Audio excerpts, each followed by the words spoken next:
তো বন্ধুরা, ভারতের সাথে পাঙ্গা নিলে তার ফল কতটা মারাত্মক হতে পারে তা এখন হাড়ে হাড়ে টের পাবে আমাদের ভিখারি প্রতিবেশী পাকিস্তানের নতুন আব্বাজান আজারবাইজান এবং তুর্কি। গত বছরে আপনাদের হয়তো মনে আছে, আজারবাইজানের রাষ্ট্রপতি পাকিস্তানে ছুটে আসে এবং ওখান থেকে ভারতকে টার্গেট করার জন্য কাশ্মীরকে নিয়ে ভারত বিরোধী বয়ান দেয়, যেখানে না কেবল আজারবাইজানের রাষ্ট্রপতি কাশ্মীরকে পাকিস্তানের বলে দাবি করে, এমনকি আজারবাইজান চাইছে পাকিস্তান এবং বাকি ইসলামিক দেশ মিলিতভাবে একটা আর্মি তৈরি করা উচিত যারা গিয়ে কাশ্মীরে লড়ে। বেসিক্যালি ওরা একটা গ্লোবাল জেহাদের ডাক দিচ্ছে। ভারত সেই সময় এটাকে নিয়ে তেমন কোনো বড় জবাব দেয়নি, কিন্তু আজ যা হয়েছে তা শুনলে আপনারা বুঝতে পারবেন যে আজারবাইজান ভারতের পেছনে লেগে কত বড় ভুল করে ফেলেছে।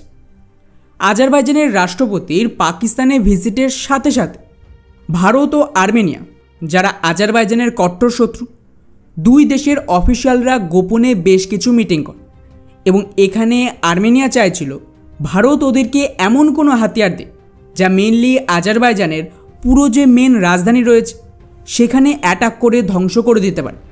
আর এর জন্য ভারত থেকে আর্মেনিয়া মহাশক্তিশালী ব্যালিস্টিক মিসাইল প্রলয়কে কিনতে চেয়েছিল। আর খবর দেখেন, ভারত সরকার আর্মেনিয়ার জন্য নিজেদের এই প্রলয় ব্যালিস্টিক মিসাইল পাঠানোর মঞ্জুরি দিয়ে দিয়েছে। অর্থাৎ এখন এই প্রলয় মিসাইল ভারত থেকে 3000 কিলোমিটার দূর আজারবাইজান এবং তুর্কির সীমান্তে মোতায়েন হবে, যা ওরা কল্পনাও করতে পারেন। প্রলয় মিসাইলের স্পেশালিটি হলো এটা একেবারেই লেটেস্ট টেকনোলজি, যা প্রায় 500 কিলোমিটার দূরেও অ্যাটাক করতে পারে এবং এটাকে ভারত মেইনলি চীনকে কাউন্টার করার জন্য তৈরি করে। এই মিসাইলের সবচেয়ে গুরুত্বপূর্ণ বিষয়, এটা কোয়াসি ব্যালিস্টিক মিসাইল, মানে নর্মাল ব্যালিস্টিক মিসাইলের পথকে এটা অনুসরণ করে না।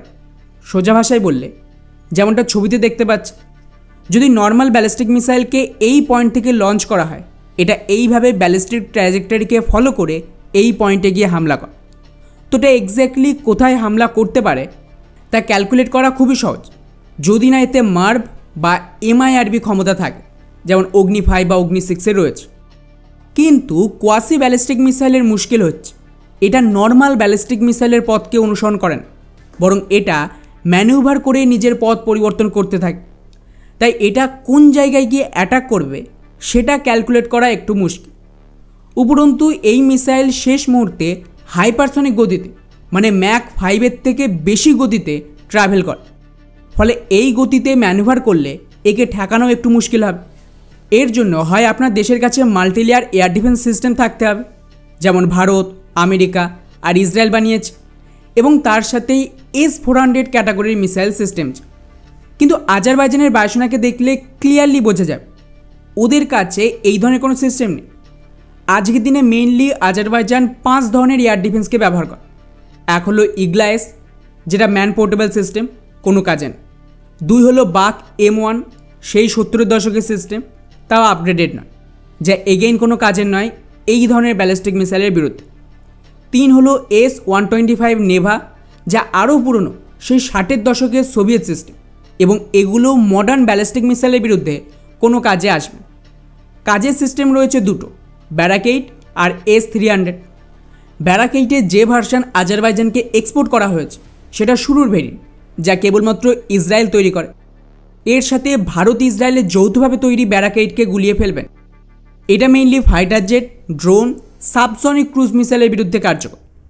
এর পরবর্তী ভেরিয়েন্ট, যা ভারত আর ইসরায়েল মিলে ফার্দার ডেভেলপ করে, তাতে ব্যালিস্টিক মিসাইল কাউন্টার করার ক্ষমতা রয়েছে, যা আজারবাইজানের কাছে নেই। আর যদি থেকেও থাকে তাহলেও আর্মেনিয়ার ড্রোন আর মিসাইলের কম্বিনেশন দিয়ে স্যাচুরেটেড অ্যাটাক করা সম্ভব। কেবলমাত্র 2টো ইউনিট S-300 রয়েছে, যা আমি বলবো সবচেয়ে বেস্ট ক্যাপেবল। এটা ব্যালিস্টিক মিসাইলের বিরুদ্ধে ব্যাপক কাজে আসে, বাট মুশকিল হলো এগুলো সংখ্যায় এতটা কম যে পুরো কভার তো দিতে পারবে না। ড্রোন অ্যাটাক থেকে বাঁচার কোনো ব্যবস্থা নেই, আবার ইন্টিগ্রেটেড মাল্টিলেয়ার রাডার আর ডিফেন্সও নেই, তাই এগুলো প্রপার সুরক্ষা দিতে পারবেন। অর্থাৎ এই প্রলয় মিসাইল ভারী মাত্রায় আর্মেনিয়ার কাছে থাকলে পুরো যুদ্ধের মোড় ঘুরিয়ে দেবে, আর ভারত কিন্তু সেটাই করছে। এখন এর কাউন্টারে আজারবাইজানের কাছে কেবলমাত্র লড়া ব্যালিস্টিক মিসাইল রয়েছে, যা ইসরায়েল। এটা অ্যাকচুয়ালি ব্যালিস্টিক মিসাইলও পুরোপুরি নয়, এটা আর্টিলারি রকেট, যা মূলত ইসরায়েল বানিয়েছিল লো ভ্যালু টার্গেটকে ধ্বংস করার জন্য। মানে হামাসের মতন আতঙ্কবাদীদের কাছে এয়ার ডিফেন্স ধরাই না থাকবে, কিন্তু মাস ডিস্ট্রাকশান চাই, তার জন্য এটা তৈরি। তো একে ভারতীয় আকাশ এয়ার ডিফেন্স সিস্টেম এবং অশ্বিন ব্যালিস্টিক মিসাইল, যা আমাদের বিএমডি শিল্ডের অংশ, সেটাও আর্মেনিয়াকে বিক্রি করা হয়েছে। তাদের পক্ষে ঠেকানো খুব একটা মুশকিল হবে না। ভারত এই এয়ার ডিফেন্স সিস্টেমকে তৈরি করেছিল পাকিস্তান আর চীনের স্যাচুরেটেড অ্যাটাক থেকে বাঁচার জন্য। তো লড়া মিসাইলকে সহজেই এটা ঠেকাতে পারবে। ফলে ওভারঅল খেলা তো জমে উঠেছে। এখন দেখতে হবে যে এই মিসাইল কবে ডেলিভারি হয়। অবশ্য ভারতের টাইমিং স্বীকার করে না, এমনও হতে পারে যে হয়তো অলরেডি ডিল হয়ে গেছে, ডেলিভারিও শুরু হবে। এখন গিয়ে এই খবরটা মিডিয়াতে লিক হয়েছে এবং আকাশ এয়ার ডিফেন্স সিস্টেমের ক্ষেত্রেও এটাই হয়েছিল। এখন আজারবাইজান বুঝতে পারবে কত ধানে কত চাল।